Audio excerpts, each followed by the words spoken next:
Bantamweight bout. This one's going to be fun as well. Davey Grant coming in at plus 110 against Daniel Marcos sitting at minus 140. Over under 2.5 rounds, minus 140 for the over, plus 110 for the under.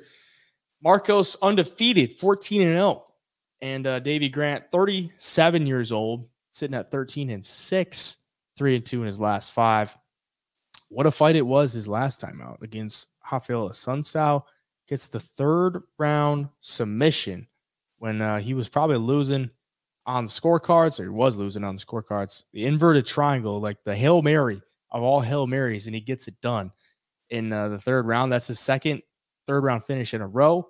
He knocked out Luis Smolka in the 3rd round there. But before that, 2 straight losses by decision to Adrian Yanez and Marlon Vera.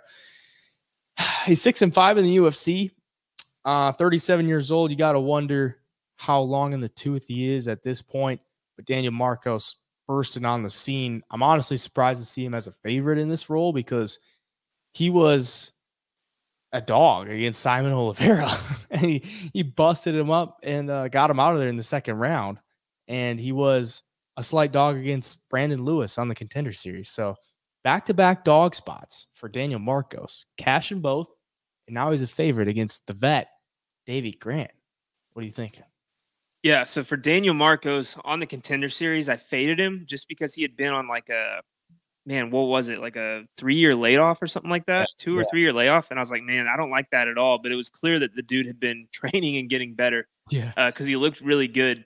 And then against Simon Oliveira, man, the dude came in and just from start to finish outclassed him on the feet, stuffed his takedowns, avoided those big spinning back fists every time Simon Oliveira threw 10 of them. So, yeah, on the feet, he looks super good. He looks very, very high level. He mixes in his kicks and his body work really, really well.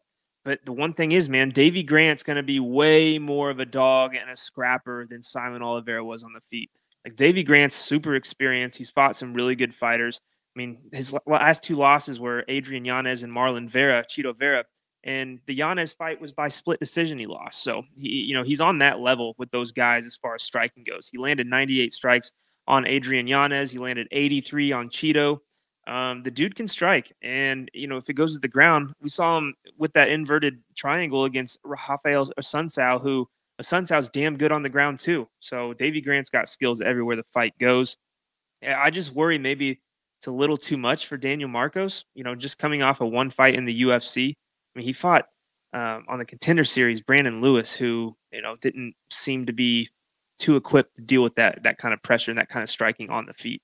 So, yeah, if it stays on the feet, it could be a close fight here. But Davey Grant, never been knocked out in the UFC. He is scrappy. He is tough. And he's got a good ground game as well. I think he's got more tools to win this fight if he can just avoid those big shots of Marcos. I'm going to stick with him, too. Another hometown guy. It's just Daniel Marcos. I think he's going to be a phenomenal fighter. But I think this is just maybe a tad step up a little bit too soon because Davey Grant's a veteran, man. Yeah, this is a tough one, man. It is. It's really tough. It's really tough. I think Daniel Marcos can pull it off just because of the youth and like where Davey Grant, because Davey Grant was losing to Rafael Assunção. But a lot of that was due to the grappling that Assunção, was able to implement.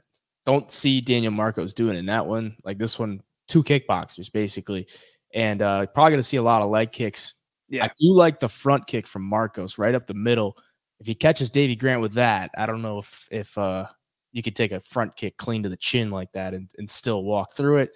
Davey Grant never been knocked out.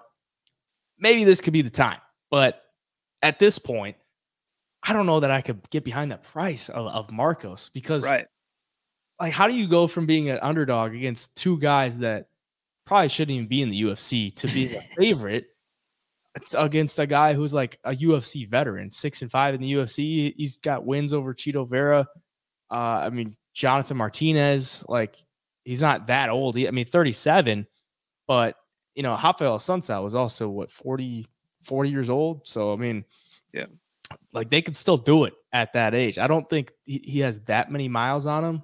I mean, this is going to be his 20th professional fight. So, yeah, I got to lean the dog because I just think the line is a little interesting.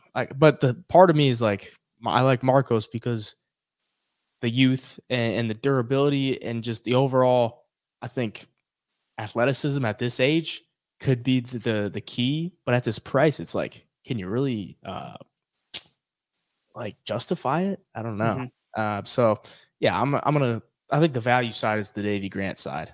If I got to be honest, so yeah, I'm gonna go with Davey Grant.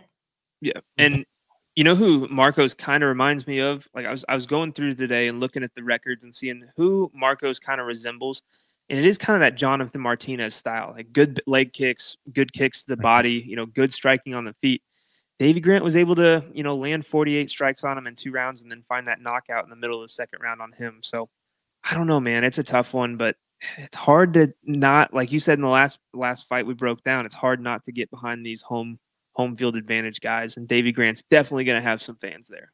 Yeah. One last thing too is Davey Grant back-to-back third-round finishes. The guy's a dog. He's there for all 3 rounds. Yeah. Daniel Marcos, he had the decision win against Brandon Lewis, but if you watch that third round, like he was just coasting. Like he didn't really want to. He probably could have got him out of there if he had a lot of the tank, but I think he knew he didn't have much left in the tank, and he kind of needed to coast because if he emptied the tank and there was nothing left, he could blow his chance to win the fight there. So he was coasting, and obviously didn't make it to the third round against Simon Oliveira. But yeah, gas tank, I'd probably favor Davey Grant.